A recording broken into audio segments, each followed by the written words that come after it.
નમસ્કાર આદાબ. હું મોહમ્મદ માસૂમ ઇકબાલભાઈ મંસૂરી, વ્યવસાયે ગુજરાત ઇલેક્ટ્રિસિટી બોર્ડમાં નાયબ ઇજનેર તરીકે વડોદરા ખાતે ફરજ બજાવું છું. હોસ્પિટલમાં દાખલ થયેલ મદીનાબેન ઇકબાલભાઈ મંસૂરી સંબંધમાં મારા માતાશ્રી છે.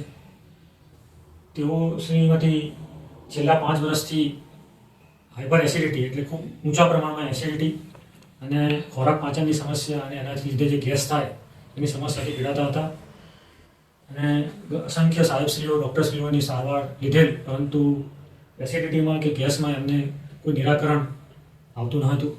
એટલે એની સોનોગ્રાફી કરાવી અને એનું ડાયાગ્નોસિસ થયું હતું કે એમને ગોલ બ્લેડર એટલે કે પિત્તાશયમાં પથરી છે. તો આમ એમણે 2-3 વર્ષનો સમય વિતાવ્યો અને જે સમસ્યા હતી તે વકરતી જતી હતી, વધતી જતી હતી. એની એસિડિટીની ટેબ્લેટ્સ લેવા છતાં પણ એસિડિટીમાં કોઈ રાહત થતી નથી, ગેસની સમસ્યામાં કોઈ રાહત થતી નથી. એટલે કુટુંબમાં ચર્ચા વિચારણા કરી અને એમનું ઓપરેશન કરવાનું, જે ગોલ બ્લેડર પિત્તાશયનું ઓર્ગન શરીરમાંથી દૂર કરવાની જે સર્જરી હોય છે એ કરવાનું નક્કી કરવામાં આવ્યું. એટલે અમે લોકો મહેસાણાના વતની હોવાથી અને સાહેબનો અમને અમારા સમાજની અંદર અને આમ નેટવર્કથી પરિચિત હતો કે સાહેબ ગોલ બ્લેડર સર્જરીમાં ખૂબ સારું નિદાન કરે છે. એટલે માતાશ્રીની પણ આગ્રહ હતો કે મહેસાણા ડૉક્ટર જાવેદભાઈ મંસૂરી સાહેબ સાથે આપણે ટ્રીટમેન્ટ કરાવીએ. તો બપોરે 12 વાગે અમે અહીંયા મણીમાં હોસ્પિટલ ખાતે આવી ગયા હતા અમદાવાદ થઈ. અને અહીંયા અમને ખૂબ સારું વેલકમ આવકાર આપવામાં આવ્યો હતો હોસ્પિટલના સ્ટાફ દ્વારા, રિસેપ્શન સ્ટાફ દ્વારા. અને અહીંયા હાજર સ્ટાફે અમને ખૂબ સારી રીતે આખો આ ટ્રીટમેન્ટ પ્લાન સમજાવે અને અમારી સંમતિ લેવાની જે એક ફોર્માલિટી હોય છે એ પૂરી કરી અને ટ્રીટમેન્ટના જે જરૂરી રિપોર્ટ્સ છે એ લેવામાં આવ્યા હતા.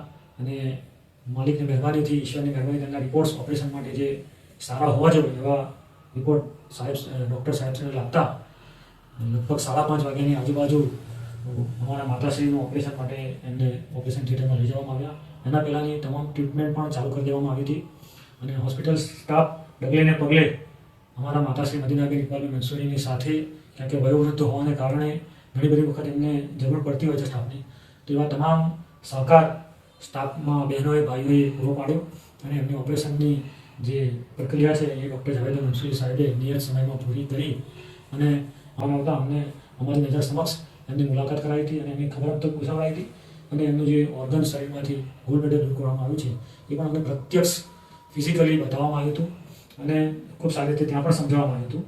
અને ત્યાંથી પછી એમને ડૉક્ટર સાહેબને એમના જે પ્રોસેસમાં આવે છે અમે એમને સારું લાગતા રૂમમાં શિફ્ટ કરી અને એમની તપાસ ઓપરેશન થયા બાદ પણ 2 તબક્કામાં પૂરી કરી અને સાહેબે અહીંયા એમને એમની જે આગળની જે ટ્રીટમેન્ટ છે, જે રિકવરી માટેની, જે ઇન્ફેક્શન ના થાય એના માટેની તમામ બહુ જ તકેદારીપૂર્વક પૂરી કરાવી.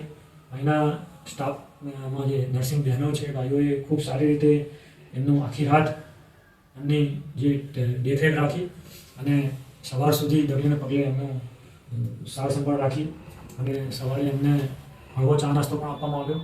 અને પછી એમને લગભગ 12 થી 14 કલાક પછી, એટલે કે 12 વાગ્યાના આજુબાજુ એમને થોડુંક હલનચલન કરાવી અને એમની સાર સંભાળ લેવામાં આવી કે હલનચલન કરવાથી કોઈ જાતની તકલીફ તો થતી નથી ને. અને એમાં પણ એમણે મદીનાબેન મંસૂરીએ એમની તરફથી કહ્યું કે મને કોઈ જ તકલીફ નથી અને હું ખૂબ સારો અનુભવી રહી છું.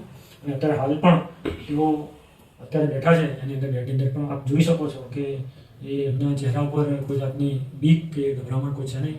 અને એમનો ખબર અંતર લેતા એ હંમેશા એમ જ કહે છે કે મને સારું છે, કોઈ પેન થતું નથી, કોઈ દર્દ થતું નથી. અને આ રિકવરીની સ્ટેજ છે. અંતમાં હું ફરી ડૉક્ટર જાવેદભાઈ મંસૂરી સાહેબ અને એમની ટીમનો આભાર વ્યક્ત કરું છું અને એમને બિરદાવું છું જે આ સેવા એમને પૂરી પાડી છે અમને. એ માટે હું એમને ખૂબ મારા પરિવાર તરફથી, મારી માતાશ્રી તરફથી એમનો આભાર વ્યક્ત કરું છું.